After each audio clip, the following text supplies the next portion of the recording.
Assalamualaikum warahmatullahi wabarakatuh. Perkenalkan, nama saya Kilda Windy Roshiko dengan NIM 30524070. Pada kali ini saya diberi tugas untuk memenuhi UTS ulangan tengah semester dengan 6 materi dan masing-masing materi dikasih keyword. Pada materi yang pertama dengan keyword pra-Islam. Peradaban Arab pra-Islam sering disebut sebagai zaman jahiliyah. Jahiliyah dalam konteks Islam merujuk pada masa ketidaktahuan spiritual dan moral di kalangan masyarakat Arab sebelum kedatangan Nabi Muhammad. Istilah ini berasal dari kata Arab jahala yang berarti kebodohan, tetapi tidak hanya mencakup ketidaktahuan dalam ilmu pengetahuan. Lebih jauh, jahiliyah mencerminkan ketidakpahaman terhadap petunjuk ilahi dan penyimpangan dari ajaran Allah, termasuk penyembahan berhala dan pelanggaran syariat ditandai oleh sistem sosial yang kompleks dan beragam. Bahkan perempuan pada saat itu dianggap beban bagi mereka, karena perempuan bisa hamil dan beranggapan kalau bebannya itu bertambah. Masyarakat Arab pada masa ini menganut paganisme. Paganisme adalah menyembah banyak dewa termasuk Alat, Al-Uzza, dan Manat. Adapun sistem hukum berbasis adat dan musyawarah antar suku mengatur kehidupan sosial yang keras, di mana persaingan dan peperangan umum terjadi. Meskipun punya perilaku amoral, mereka memiliki tradisi sastra yang kaya dan jejaringan perdagangan yang berkembang. Pemahaman tentang kondisi ini penting untuk menyelidiki transisi menuju peradaban Islam yang lebih teratur dan beradab.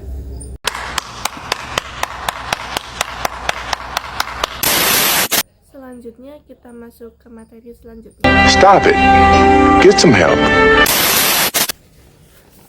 Materi yang kedua yaitu Mekah dan Madinah. Masa kerasulan Nabi Muhammad SAW ditandai oleh dua fase penting, yaitu fase Mekah dan fase Madinah. Pada fase Mekah di tahun 610 sampai 622 Masehi terdapat 3 tahap. Yang pertama, dakwah secara diam-diam, yang kedua, dakwah secara terbuka, dan yang ketiga, dakwah di luar Mekah.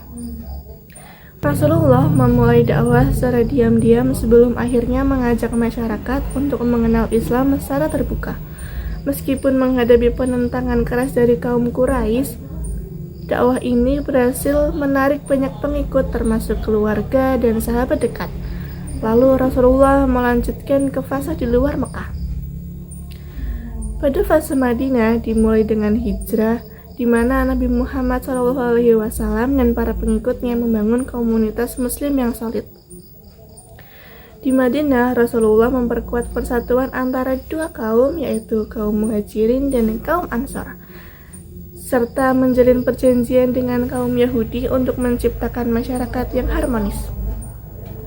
Dalam fase ini, Rasulullah membangun Masjid Nabawi sebagai simbol penting dalam pengembangan sosial dan keagamaan.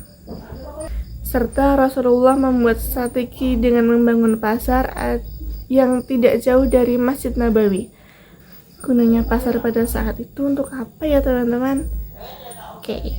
Gunanya pasar pada saat itu untuk memperbaiki roda perekonomian yang adil sesuai dengan ajaran Islam.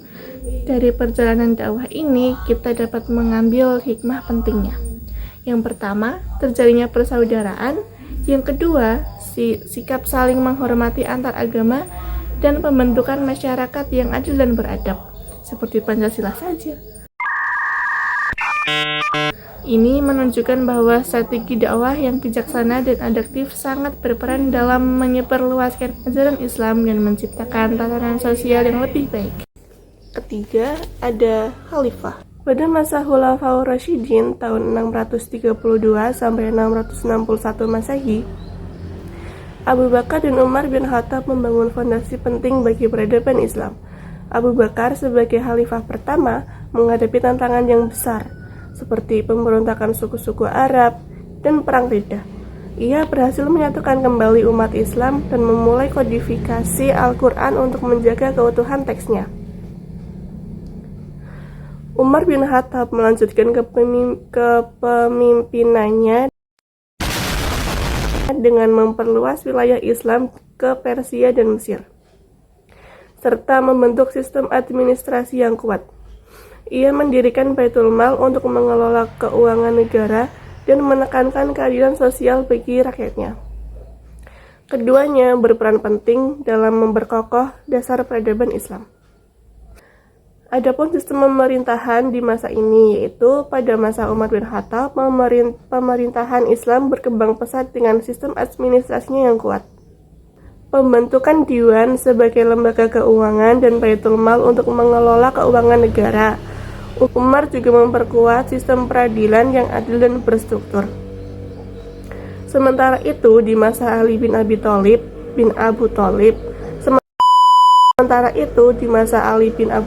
penuh dengan konflik politik. Ali fokus pada pemerintahan yang bersih, keadilan, dan musyawarah dalam pengambilan keputusan.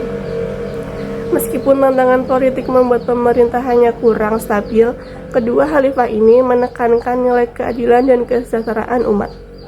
Ada khalifah. Pada materi yang keempat, ada Utsman bin Affan, adalah khalifah ketiga umat Islam.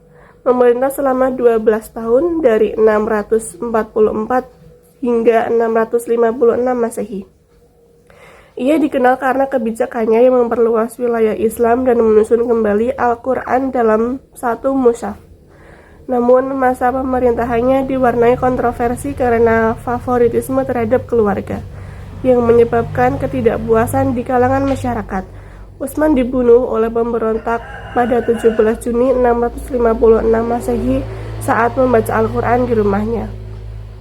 Lalu ada Ali bin Abi Thalib sebagai khalifah keempat, menghadapi tantangan besar termasuk pemberontakan dan konflik dengan Muawiyah.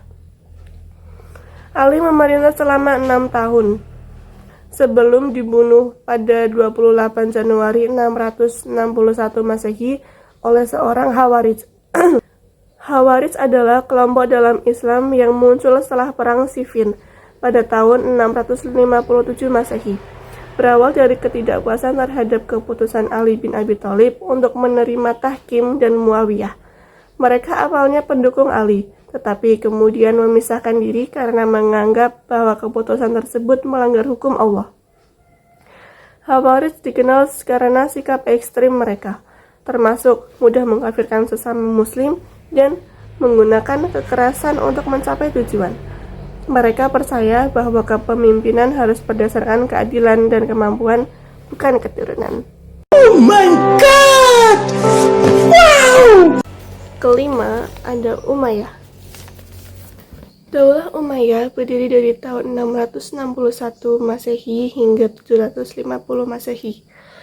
Awal pembentukannya terjadi saat Ali bin Abi Thalib masih menjadi khalifah. Di tengah konflik perang Tahkim dan perang Siffin, keberadaan Daulah Umayyah membawa pengaruh besar di berbagai bidang, seperti politik, ekonomi, dan kebudayaan. Namun, Daulah Umayyah ini juga menghadapi tantangan berat, termasuk konflik internal dan perbedaan etnis yang akhirnya menyebabkan keruntuhannya. Pada masa ini, sistem pemerintahan Daulah Umayyah dimulai ketika Muawiyah bin Abi Sufyan memimpin di Damaskus dan mengubah sistem kekhalifahan menjadi monarki atau kerajaan. Pemerintahan kedua Daulah Umayyah terjadi di Andalusia, yang saat itu dipimpin oleh Walid bin Abi Malik sebagai gubernur. Setelah Daulah Umayyah di Damaskus berhasil menaklukkan wilayah ini, pemerintahannya pun berkembang menjadi kerajaan yang berbeda dari Daulah Abbasiyah. Kemajuan Umayyah antara lain dari bidang politik dibentuk Majelis Penasehat yang terdiri dari anggota Bani Umayyah dengan beberapa sekretaris. Di bidang militer, mengembangkan organisasi militer termasuk angkatan laut dan kepolisian. Di bidang ekonomi, hasil penerimaan pajak di wilayah Syam mencapai sekitar 1.730.000 dinar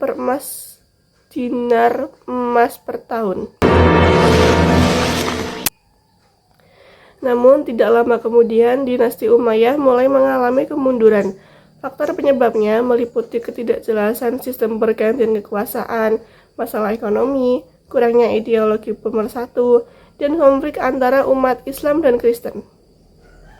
Disarankan agar ada batas waktu masa jabatan pemimpin untuk mendorong perubahan pemerintahan.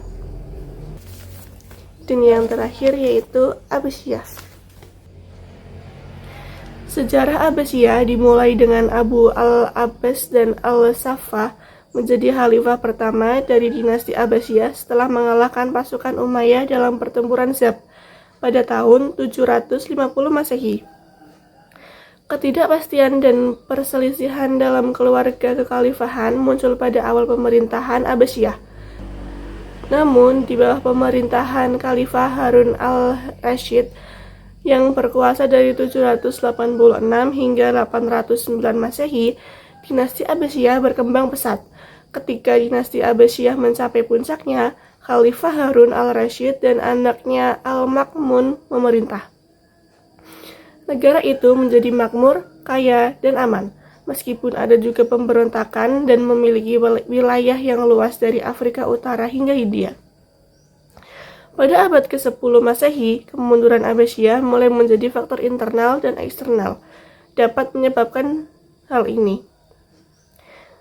Seperti pemberontakan dari kelompok yang tidak puas dengan pemerintahan dan konflik dalam keluarga kekhalifahan, serta serangan oleh pasukan Mongol. Pada akhirnya tahun 1258, pasukan Mongol menyerang Baghdad dan membunuh Khalifah Abbasiyah terakhir.